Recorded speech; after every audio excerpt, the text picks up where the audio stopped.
pourquoi Ngongo entraîne une réunion du parti au Palais de l'Unité. Vous êtes avocat. Si je voulais faire une petite comparaison, je pense que dans leur esprit, ils ont dû se dire que il arrive parfois que en France, le président de la République, ça s'est vu sous les derniers présidents, qui reçoivent parfois les majorités dont ils sont issus. Bon, sauf que là, vraiment dans le cas qui nous concerne, j'avoue que pour moi tout est faux, pratiquement. Tout est faux. Nous avons tous glosé souvent sur le champ des attributions du secrétaire général à la présidence de la République. On sait que depuis un certain temps, le décret qui les nomme, comme ça a été le cas pour lui, et je pense également pour tous ses prédécesseurs, leur offre une telle palette de pouvoir qu'on se pose souvent la question de savoir est-ce que c'est une délégation de signature ou c'est pas une délégation de pouvoir, c'est-à-dire en fait qu'en gros, est-ce qu'ils sont pas califes à la place du calife? Donc là, on peut l'imaginer dans le cadre de l'exercice du pouvoir exécutif. Parce que comme vous l'avez compris, le président de la République est à la fois le chef de l'exécutif, quoi qu'on dise, oui, mais également le président d'une formation politique. Qu'on puisse imaginer qu'il y ait extension ou délégation des fonctions du président de la République vers le secrétaire général du président de la République, de la présidence de la République, ça peut se concevoir encore. La taille de cette délégation peut se discuter. En revanche, là, il ne s'agit pas de fonctions étatiques. Il s'agit tout simplement des fonctions politiques, plutôt partisanes du parti qui est le RDPC. D'où vient-il qu'elles viennent à se tenir au Palais de l'Unité, qui, de mon point de vue, est censé être la maison commune, votre mot introductif. Tout à fait, un point neutre. Tout à fait. Tout indiqué à un moment sensible, où on est précisément en train de rechercher l'élection du président de la République. Et ce n'est pas le président de la République qui est l'élu, normalement. Celui qui se présente devant le peuple, c'est le secrétaire général, c'est-à-dire un tiers. Je vous assure que j'ai du mal à comprendre. Mais là encore, on est dans un mélange de genres qui est un peu du type auquel on a toujours assisté. Et je pense que tout le septennat qui est en train de s'achever a accru le phénomène que l'on voyait se dessiner, se profiler progressivement à l'horizon, mais que sans doute un tout petit peu la situation actuelle, c'est-à-dire les capacités du président de la République ont augmenté, ont accru, de sorte qu'aujourd'hui on assiste à des choses qui sont totalement hallucinantes. Le secrétaire général de SGPR ne peut pas intervenir puisqu'il s'agit des activités du parti, d'ailleurs il me semble. Le paradoxe, je pense que dans les dernières, il y a eu des nominations qui sont intervenues au cours desquelles on a eu l'impression que Ngongo avait été mis de côté à l'intérieur de la maison du parti. Central. Tout à fait. Comité central. Le comité central. Le bureau politique, ça. Alors, d'où vient-il quel est son rôle dans ce qui concerne... Justement, mais pour vous relancer, au niveau de l'opinion, on se disait, pour essayer peut-être en accord avec la hiérarchie du parti, c'est peut-être le secrétaire général, Jean Kuité, qui aurait dû organiser de tels travaux, et peut-être ça aurait dû se passer hors ou alors en dehors du Palais de l'Unité. Ça ne pouvait pas se passer ailleurs que dans les lieux qui sont censés abriter la maison du parti, le RDPC. C'est pour ça que je vous dis qu'on est dans une telle confusion. Et malheureusement, le pire dans l'affaire, et vous allez voir quand on va rentrer encore dans la période des élections, vous avez dans ce pays un tel mélange dans les esprits qu'on ne sait même plus démêler le faux du vrai, le vrai du vraisemblable, le bon du moins bon. Il y a dans le code pénal du Cameroun un article qu'on appelle la corruption électorale. C'est-à-dire qu'on ne peut pas faire d'offres pendant les périodes électorales. Mais oui, vous allez voir à la télévision, et même partout ailleurs, tous ces messieurs qui vont promettre monts et merveilles de façon ostensible, sans qu'eux-mêmes ne se rendent compte que ce qu'ils sont en train de faire n'est rien d'autre que entrer dans les éléments constitutifs de l'infraction. Et le public ne s'en plaint pas. C'est la même situation qu'on observe actuellement. au niveau du palais de l'Unité, qui, à mon avis, ne devrait pas du tout être le lieu où ce genre de rencontres doivent avoir lieu et où la personne qui les tient ne devrait pas être non plus celle qui les tient. Maître Claude Assira, alors on reviendra à vous dans un instant. Thierry Micom, vous avez vécu cette actualité-là au sein d'une formation politique de l'opposition qui brille également un mandat à Etoudi, comme on le dit, ou alors au Palais de l'Unité. Quelle réaction a été la vôtre de constater cela? Est-ce que c'est un choc? Est-ce que c'est une sorte de on est habitué, ou alors tout simplement de la colère? Un peu les trois, mon cher Raoul Xavier. Mais je voudrais faire ici une analyse tridimensionnelle, si vous me permettez. Vous avez la parole. Donc, le premier point du triptyque, c'est une analyse du point de vue de l'appareil de l'ordre gouvernant. Alors, il n'aura échappé à personne, c'est un secret de Polichinelle, c'est une la palissade carrément, de savoir qu'un certain nombre de ministres de la République ont démissionné. Et les ministres de l'alliance de la majorité présidentielle se sont écartés, se sont désolidarisés de cette alliance il y a quelques jours. Alors, ça donne l'impression que la maison RDPC ou la majorité gouvernementale présidentielle est en train d'imploser. Oui. Je me dis que du point de vue du RDPC, c'était le moment de remobiliser les troupes. Il n'a pas échappé dans le même ordre d'idée qu'à l'intérieur du parti, il y a des voix dissonantes qui contestent la légitimité du candidat. On se souvient d'ailleurs cette candidature portée par Léon Télé Onana, qui estime justement qu'il a toute la carrure, la stature et, on va le dire, toute l'étoffe pour devenir président du parti. Exactement. Donc, ça va dans le même sens. Donc, je disais tantôt que il y a eu des voix dissonantes à l'intérieur du parti qui estiment que le candidat naturel, le président de la République, n'est plus légitime. Hein, il n'est plus légitimement le candidat du RDPC et par conséquent, il devrait avoir un congrès pour désigner le candidat du parti. Et naturellement, ce même monsieur, Léon Télé Onana, a fait acte de candidature jusqu'ici. Donc ça donne l'impression pour dire que ça se délite, hein, que ça se périclite, qu'il y a périclitement à l'intérieur du parti. Donc il était temps pour les caciques du RDPC de remobiliser les troupes. Question de faire savoir, et de la base au sommet, que voilà, nous tenons le gouvernail, que le parti, malgré les soubresauts, malgré tout ce qu'on observe, tient le bon bout. Mais un détail cependant, malgré cette mobilisation, l'endroit qui est un lieu symbolique, hautement symbolique pour tous les Camerounais, est-ce que cela ne pose pas un problème? Maître Assira l'a dit tout à l'heure, et je corrobore ce qu'il dit, en effet, le palais de l'unité devrait être la chose, la Respublica, la chose de tout le monde. Tout à fait. Voilà. Donc, c'est la maison de tout le monde, c'est la maison de la République. Et que des réunions hautement partisanes comme celle-là se déroulent à l'intérieur, à titre personnel, ça me dérange un peu. L'élégance, la galanterie politique aurait voulu que cela se tienne à la maison du parti, ou bien, je ne sais pas trop où, dans un endroit neutre. Tout à fait. Un hôtel aurait bien fait l'affaire. Ou même au Palais des Congrès. Au Palais des Congrès, par exemple. Même si là encore, c'est toujours la maison du peuple, si on peut le dire ainsi. Donc c'était le premier point de mon analyse, du point de vue de, de l'ordre gouvernant, j'ai envie de dire ça, parce que vous nous faisiez remarquer tout à l'heure qu'il n'y avait pas que les élus du RDPC qui étaient reçus, c'est bien dit dans le communiqué, les élus, les élites et les ministres. Tout à fait. Donc on comprend que c'est vraiment une remobilisation des troupes. Hein? Ça donne, notamment, ça me permet d'embrayer sur le second point de mon analyse. Allez-y. Oui. En effet, la population a comme impression, parce que cette remobilisation-là donne l'impression à la population, dans laquelle je fais partie, de laquelle je fais partie, et vous autres aussi, que le navire est en train de prendre de l'eau. Ok? Que le parti au pouvoir, et notamment celui qui incarne le parti au pouvoir, ou bien qui le dirige, ne tient plus le gouvernail. Cette réunion au sommet de l'État, c'est l'impression que cela nous donne. Maintenant, du point de vue des partis d'opposition, puisque je suis membre d'un parti d'opposition, c'est une aubaine. Je dois le reconnaître. Même si on ne saurait rire des déboires ou bien des malheurs qui touchent le voisin, mais je dirais que nous sommes en terrain politique et puis on agit sans état d'âme.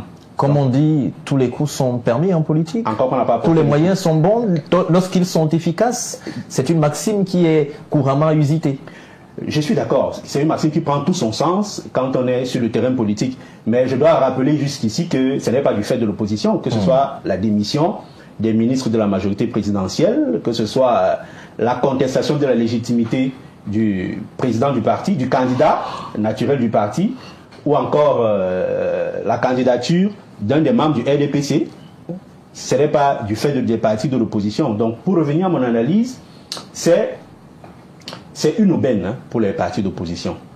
La démission d'abord, et puis les sorties incendiaires des démissionnaires, de ceux qui ont fait défection, nous montrent, nous confortent dans la position selon laquelle le Cameroun n'est plus dirigé. Et c'est le moment ou jamais de resserrer les taux, de porter les stockades, en fait, de remporter l'élection présidentielle. Donc, il nous revient à nous de travailler d'arrache-pied pour offrir au peuple camerounais une offre politique, un projet de société qui réponde à leurs aspirations de manière à ce qu'ils nous confient au soir de l'élection présidentielle les rênes de l'État, hein, de sorte que nous remportions l'élection présidentielle qui arrive. Donc, je ne le dirai jamais assez, c'est une aubaine. Ça nous montre que, ok, la voie est ouverte, tous les scénarios sont possibles, et je reste convaincu, je reste confiant, comme tous les Camerounais d'ailleurs, qu'au soir de la prochaine élection, c'est un parti qui remportera, et notamment ce sera le PCRN et son candidat naturel, le président Cabral Libi. C'est tout le mal que nous vous souhaitons, Thierry Minkom. Il nous a rejoint sur ce plateau Clément Jou, qui est d'ailleurs un habitué de ce plateau. Clément, bonsoir. Bonsoir et bonsoir mes compagnonnistes. Clément, rappelons que vous êtes membre de la société civile. Une question peut-être avant d'arriver au vif du sujet. Une forte concertation au Palais de l'Unité. Au niveau notamment de toutes les chaumières et dans les rues, on se pose des questions. Est-ce qu'il y a souvent eu pareille mobilisation lorsqu'on a eu des problèmes d'eau, les poubelles dont les miasmes envahissent les narines de tout le monde dans nos grandes villes, ou encore les coupures intempestives d'énergie électrique et même de l'eau? Pourquoi est-ce qu'on ne trouve pas une telle mobilisation au niveau du Palais de l'Unité, peut-être par la même personne, le secrétaire général, la présidente de la République du Cameroun? Vous savez, Xavier, nous constatons en ce jour que plus l'élection présidentielle, plus octobre s'approche, plus le navire coule. Le secrétaire général, président de la République, a-t-il le droit d'organiser une élection, une réunion de ceux d'envergure au Palais de l'Unité? A-t-il les qualités? Déjà que c'est pas un politicien, il faut le dire, hein, c'est pas un politicien. Je ne sais même pas s'il a sa carte du RDPC, parce qu'il n'a pas été nommé ni au comité central, ni au bureau politique. Et si vous voulez faire une analyse froide, vous allez constater que bon nombre d'entre eux sont dans la première. Ce style de concertation au plus haut sommet de l'État montre deux choses. Lesquelles? La première, soit il a l'information que M. Biya ne se représentera pas. Encore parlant de cette représentation, on se souvient de ces propos qui ont été tenus par le SGPR. Je cite, en octobre, le président Paul Biya fera un raz de marée dans le sud. C'est une manière implicite de dire que le président se représentera. Non. Vous savez, en politique, ça, ce sont des mots. Ce ne sont pas des faits. Il est quand même très proche du président de la République. C'est ce que je suis en train de dire. On va le dire, il a le secret des dieux pratiquement. Non, pas du tout. Monsieur Biya, c'est un homme très imprévisible.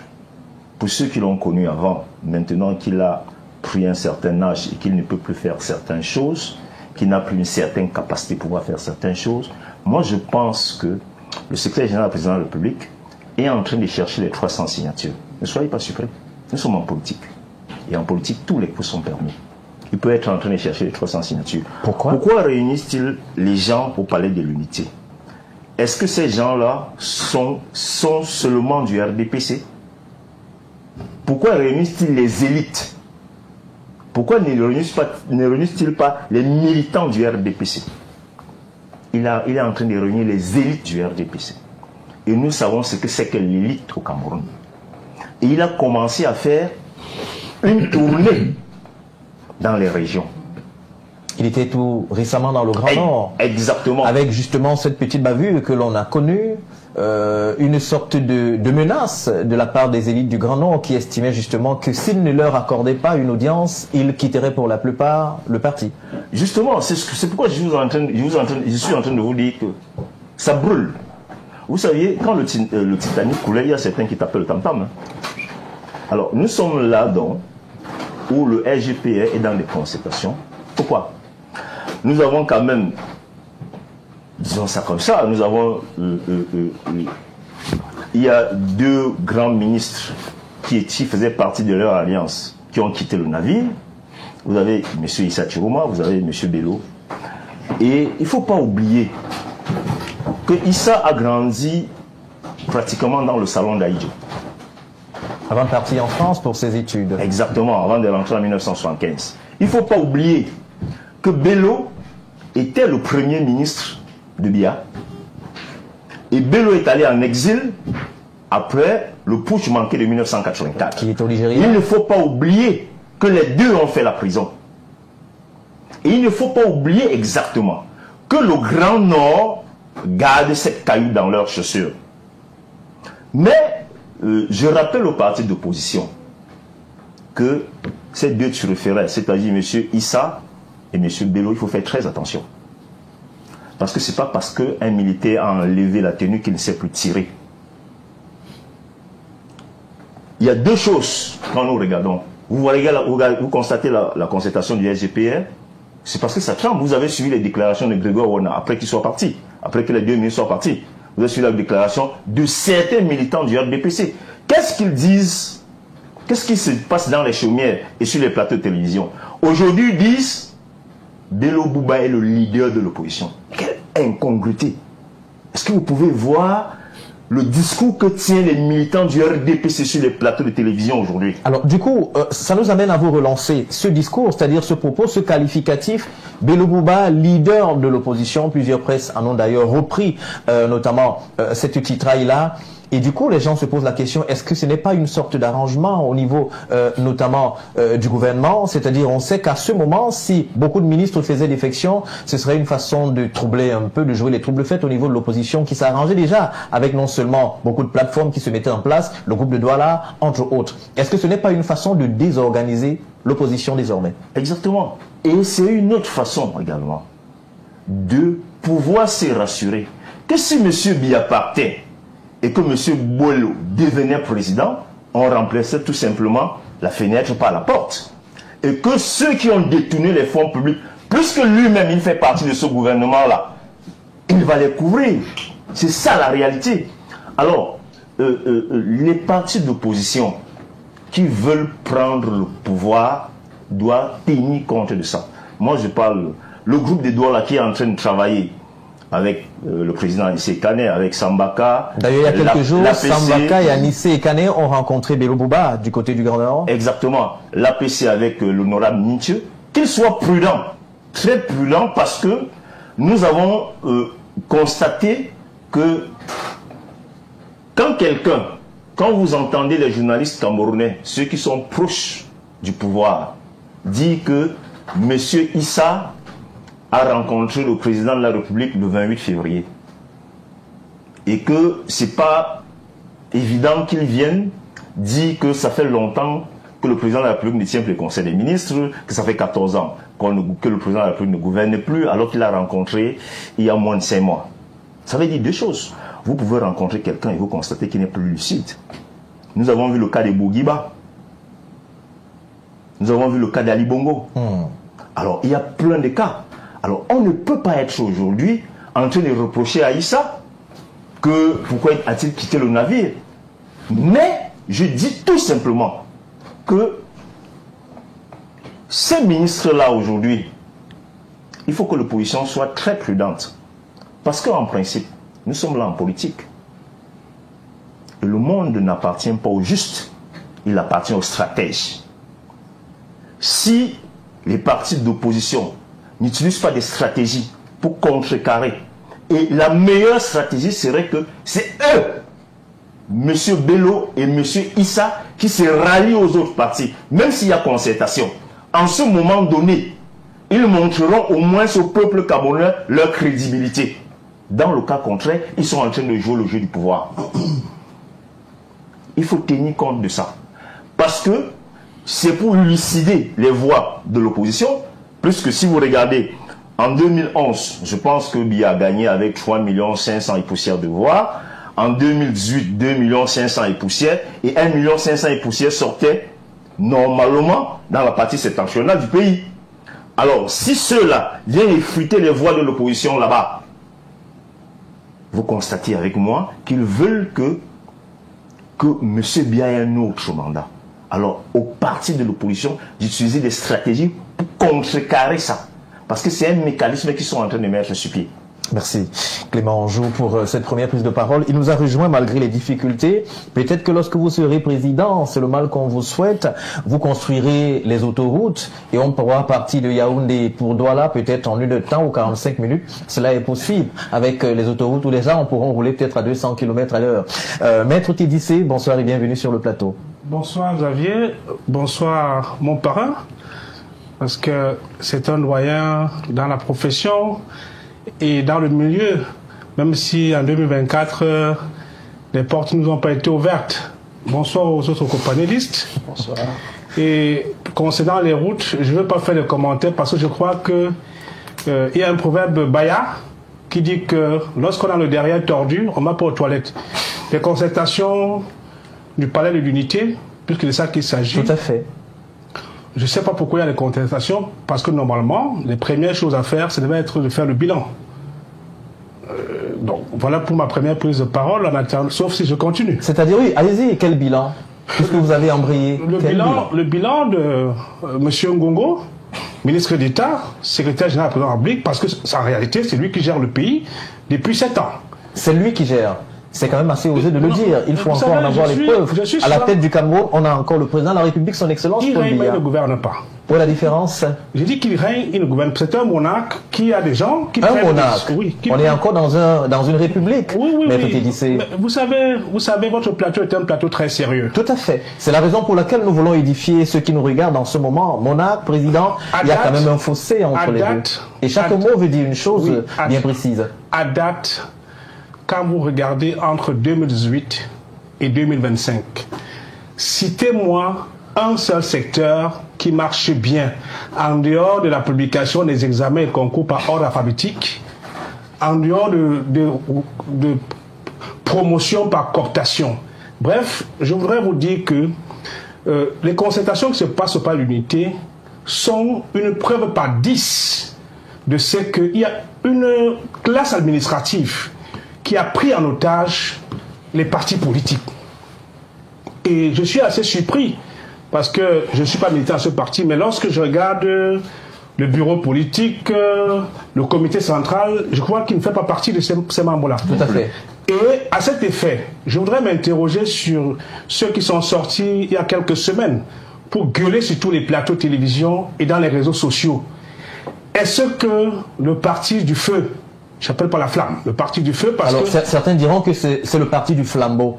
Non, le parti du feu dirige encore ce pays. Est-ce qu'il n'y a pas une classe administrative, une caste administrative qui, par la magie du décret, a réussi à prendre en otage l'État?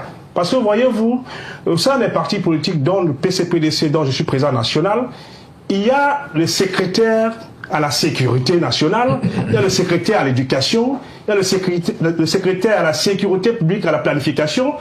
Et vous voyez, si ce parti, en dehors du secrétaire national de la communication, que tout le monde connaît très bien, qui est prompt à sortir dans les presses, les autres sectoriels, les autres think tanks du parti, où sont ces think tanks lorsque quelqu'un qui n'est pas membre du comité central décide de convoquer les élus? Est-ce que ce sont les élus qui ont des affidés avec le matricule dont la promotion a été facilitée par le grand parrain?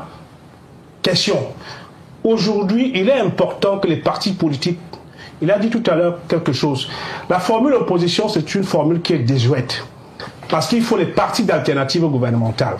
Les Camerounais attendent des solutions sur la sécurité, sur l'éducation, sur la santé, sur les infrastructures. Et donc, du coup, au lieu de se gargariser de ce que groupe de ceci, groupe de cela, on doit plutôt pouvoir converger les points en termes de programme. Parce que, voyez-vous, se déclarer candidat est une chose, mais avoir un programme de société, en est une autre. Voilà ce que je voulais dire pour ma première prise de parole. Alors pour cette première prise de parole, on reste avec vous pour vous relancer. On s'est rendu compte que ces hautes concertations, elles étaient échelonnées au fil des jours. Et on se souvient, le premier programme qui a été rendu public, on se souvient que chaque région devait être reçue par tour. Et d'ailleurs, sans tenir compte peut-être du contexte ou encore des éléments sociologiques, le Nord avait son jour, le Sud avait son jour. Mais il y a eu également d'autres jours où on s'est rendu compte évidemment que par exemple, la Damawa et l'Ouest se sont retrouvés en concertation pratiquement le même jour et aux heures peut-être différentes. On a vu le Sud, j'allais dire le Sud-Ouest, l'Est et l'Ouest être réunis pour le même jour. Alors, question, pourquoi ne pas prendre tout le monde, puisqu'il s'agit peut-être d'une question de remobilisation des troupes, leur tenir le même langage? Est-ce que, en voyant ces personnes qui sont reçues des jours différents, ça veut des messages différents aussi? Vous savez, gouverner, c'est anticiper, c'est prévoir. Et vous avez bien fait d'évoquer le fait que la Damawa et l'Ouest ont été reçus le même jour parce qu'au niveau de Marba, la Mapé, l'Ouest et la Damawa partagent une vaste zone. Vous avez les Tika qui tournent dans les deux sens pratiquement. Bref, je voudrais vous dire qu'à date, cette façon de gérer le pays par procuration, si on parle des affaires du parti de la Flamme, puisque vous avez dit que c'est le parti du flambeau, si on parle des affaires du parti de la Flamme, il est normal que ce soit les mandataires de ce parti. Et d'ailleurs, nous n'avons pas intérêt à ce qu'il y ait de l'instabilité dans les autres partis politiques. Parce que, voyez-vous, quand on veut diriger une société, on s'assure que les corporations et tous les groupes sociaux sont stables. Parce que si vous êtes aux affaires et que vous avez le secteur des enseignants qui ne donne pas, le secteur des partis politiques qui ne donne pas parce que de temps à autre vous infiltrez quelques petits éléments pour perturber, vous ne pouvez pas gouverner. Le Cameroun a besoin aujourd'hui de la stabilité, de la concertation, mais une concertation qui va au-delà des hommes qui les incarnent. Parce que je voudrais m'interroger sur ces jeunes, ces cinquantenaires, ces soixantenaires qui pratiquement punissent un patriarche de cet âge qui a passé pratiquement toute sa vie aux affaires. La retraite n'est pas un crime. Il faut éviter le messianisme politique. Ne nous dites pas que Dieu avait envoyé le président Paul Biya. Sans lui, le Cameroun n'existera pas. Avant lui, il y avait le Cameroun. Pendant lui, il y a le Cameroun. Et après lui, il y aura le Cameroun. Et il est important de savoir que hypothéquer l'avenir de toute une nation en torturant un patriarche comme celui-là, on le laisser rentrer au village comme il avait lui-même indiqué. C'est vous qui le dites qu'on le torture. Écoutez, c'est un constat. C'est un constat. Vous savez, j'ai échangé encore il y a quelques jours avec un patriarche qui est de sa classe, qui le connaît très bien et qui a 85 ans. Il m'a encore répété hier matin quand j'allais au sport que franchement, lui, à ses 85 ans, il ne peut plus faire ce qu'il faisait quand il avait 21 ans. Donc, il a sa carte de vote, il n'ira pas le voter. Et les concertations qui sont faites là, vérifiez bien, tous ceux qui sont consultés sont en réalité dans ce qu'on appelle dans l'armée les chasseurs de l'air. Ils sont déconnectés avec la réalité. Beaucoup ne peuvent pas rentrer au village, tenir un langage sérieux. J'ai été très content qu'il y ait une modification dans la communication du parti de la Flamme, où le professeur Bayon Manassé m'a dit ce matin qu'ils ont commencé à penser qu'il faut dire la vérité. La vérité. Oui. Avant, c'était le mensonge. Non, mais il a dit sur un plateau de Canal Presse ce matin qu'il faut commencer à dire la vérité. Et je leur dis, be truthful to what you say to people. Because people are suffering. We cannot continue under this type of condition where all sectors of the society are troubled. We need to pass on another movement. We have the Prime Minister, when le Premier ministre était au Nord-Ouest la dernière fois, il est parti, il est resté à Bamenda. Je l'aurais bien invité le Premier ministre à partir à Ndop, à Djakiri, à Congo. Oui, Ndop, c'est dans Ngoketunja. Oui. Je l'aurais bien invité, puisqu'il connaît mieux au sud-ouest également. Il serait parti à Yoké, à Mouyouka, ou bien seulement à Bangem, passant par Tombel ou Emoji, pour savoir que prendre les caméras, aller montrer aux yeux du monde entier comment il y a un contrôle. Parce que vous avez, dans ces zones, il y a les zones vertes, il y a les zones clignotantes, il y a les zones oranges. Vous comprenez que, jusqu'à date, toutes ces concertations n'ont servi à rien parce que les solutions adéquates à apporter au problème du Camerounais ne sont pas posées sur la table. Voyez-vous,